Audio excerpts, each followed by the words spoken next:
അവര് കാണാമെന്നതിന് എന്നോടാണോ പിണങ്ങുന്നത്? അതിന് ഞാനാണോ ഉത്തരവാദി? അല്ലെങ്കിൽ എങ്ങനെ അയാളുടെ മുന്നിൽ പോയത്? പോയെന്ന് വെച്ച് ഇനിയിപ്പൊ കല്യാണം, അത് കഴിയുമ്പോഴും ചോദിക്കാമല്ലോ ഞാനാണ് ഉത്തരവാദിന്ന്.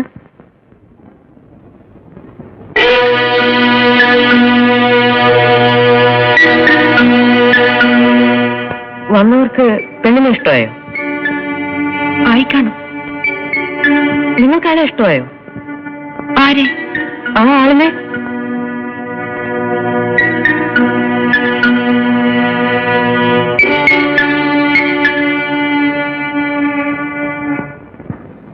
പിന്നെന്തിനാ ആളിനെ കല്യാണം കഴിക്കുന്നേ? ആര് പറഞ്ഞു ഞാൻ അയാളെ കല്യാണം കഴിക്കുമെന്ന്? ഇല്ലേ?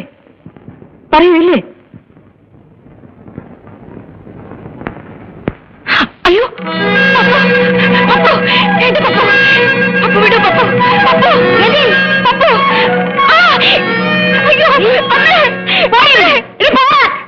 എടി, ഇനി നീ നിന്നിട്ടുണ്ടെങ്കിൽ നിന്റെ കഴുത്തിയാലേ പോകാനല്ലേ പറഞ്ഞത്?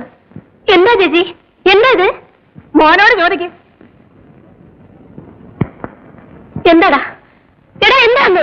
ഒരു കാര്യം ഞാൻ പറഞ്ഞേക്കാം, എന്റെ മോളെ ഞാൻ നിലയ്ക്ക് നിർത്തിക്കോളാം. നിങ്ങളുടെ മോനെ ഇനി അങ്ങോട്ടെങ്ങാനും കണ്ടിട്ടുണ്ടെങ്കിൽ ഇപ്പൊ ഞാൻ ഇത്രേ പറയുന്നുള്ളൂ. നീ ഒന്ന് ഒച്ച വെച്ചാൽ നാരായണി, നാട്ടുകാരറിഞ്ഞാൽ നിന്റെ മോക്കേണ്ട ദൂഷ്യം. കണ്ടോ, എന്റെ മോക്ക് തന്നെയാണ് ദൂഷ്യം. അവള് നിങ്ങളുടെ ആരുമല്ലല്ലോ. എന്റെ ആരുമല്ലെന്ന് ഞാൻ പറഞ്ഞു. മേലും കഴിവില്ലാത്ത വർത്താനം പറയാൻ നാരായണി. എന്റെ മനസ്സിന്റെ വേദന ഉടപ്പുറന്നവന് മനസ്സിലാകത്തില്ല.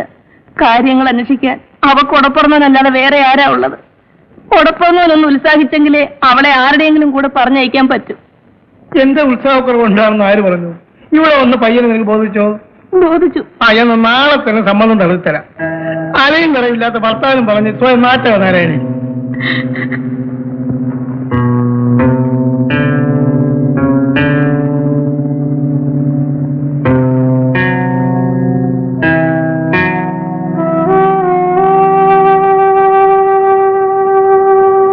എങ്ങോട്ടാണ് ഒരുങ്ങി ചമഞ്ഞ്? വെറുതെ പുറത്തേക്ക്. ഇപ്പൊ പുറത്തേക്ക് അകത്തേക്കൊന്നും പോകണ്ട, പോയപ്പോഴൊക്കെ മതി. ഇനി പുറത്തേക്കെങ്ങാണ്ട് ഇറങ്ങിയിട്ടുണ്ടെങ്കിൽ നിന്റെ മുട്ടി ഞാൻ തല്ലി പിടിക്കും. ബാക്കിയുള്ളവരുടെ നാണം മാനം കെടുത്താനുണ്ടായ സന്താനം. ചേച്ചി എന്തിനാ അവനെ വഴക്ക് പറയുന്നത്? ചേച്ചിയുടെ എത്ര പ്രാവശ്യം പറഞ്ഞിട്ടുണ്ട് അവനെ ഇങ്ങനെ ലാളിക്കരുതെന്ന്? ഇപ്പൊ അനുഭവിച്ചോ? പുറത്തേക്ക് ഇറങ്ങാൻ നടക്കുന്നു.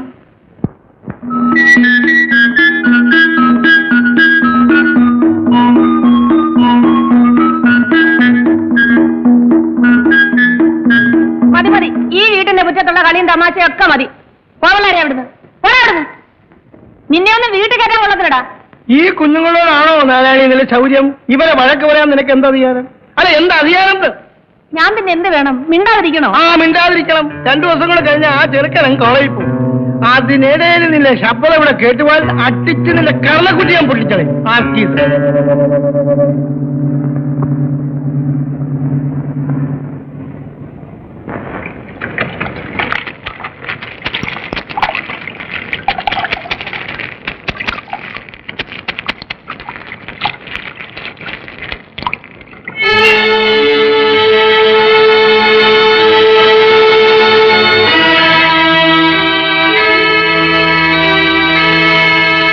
നീ അതെല്ലാം നനച്ചു പിടിഞ്ഞു പോരെ.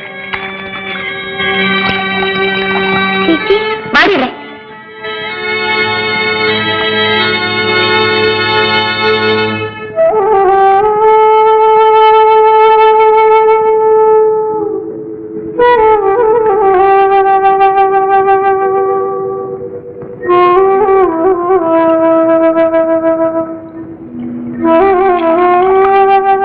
കുഞ്ഞിന്റെ അമ്മ തന്നെ ഈ പുകലൊക്കെ ഉണ്ടാക്കി വെക്കുന്നത്.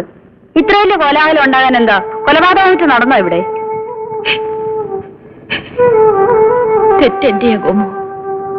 ഞാൻ കുറെ കൂടി കരുതണമായിരുന്നു.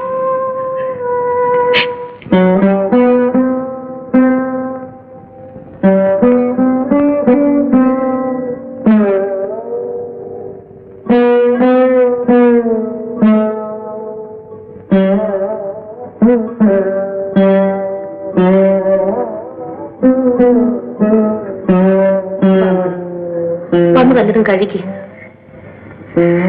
അമ്മ മോളെ വഴക്ക് പറഞ്ഞത് സങ്കടം കൊണ്ടാ. അന്നേരത്തെ ദേഷ്യത്തിന് മനസ്സ് തോന്നിയത് എന്തൊക്കെയോ ഞാനങ്ങ് വിളിച്ചു പറഞ്ഞു. എന്റെ മോക്ക് എന്തെങ്കിലും കുഴപ്പം വരുമെന്ന് കണ്ടാ പിന്നെ ഞാൻ എങ്ങനെ സമാധാനിക്കും? അല്ല, മോളുവെന്നൊന്ന് പറ. എനിക്ക് ആരുമില്ല മോളെ, നീയേ ഉള്ളൂ.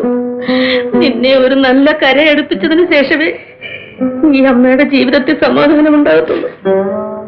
നീ എന്താണ് ആലോചിക്കാത്തത്?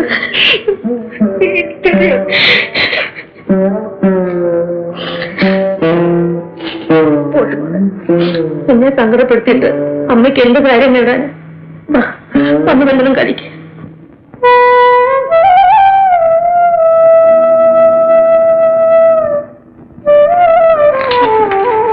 എന്ത് പറയുന്നു പത്ത് സാർ? എന്താ എപ്പോഴും ഇങ്ങനെ അടച്ചുകൂടിയിരിക്കുന്നേ? അങ്ങനെ ഇരുന്നാ മതി, അധികം പുറത്തോട്ടൊന്നും ഇറങ്ങണ്ട.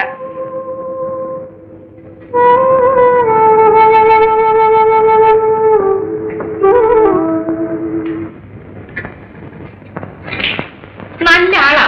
അവരെ വിളിച്ച് 10 ചീത്ത പറയാനുള്ളതിന് പകരം എന്തിനാണെന്നോ പിന്നെ കാണിച്ചൊക്കെ എടുക്കാമെന്ന് പറയാണോ?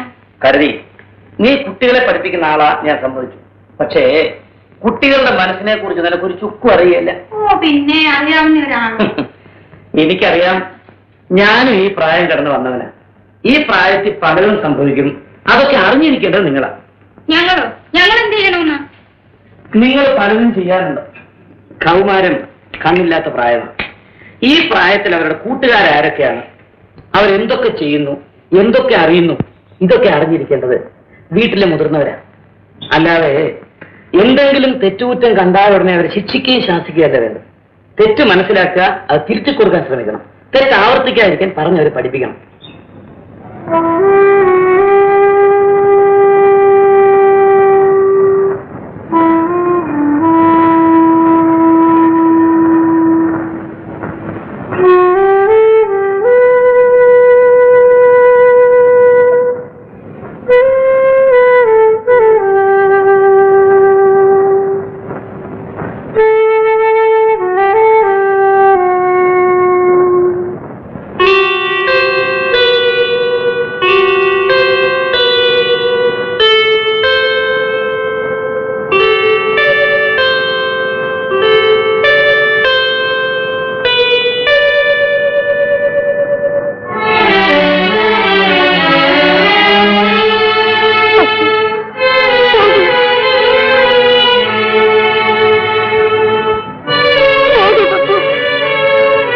ഞാൻ പോവില്ല.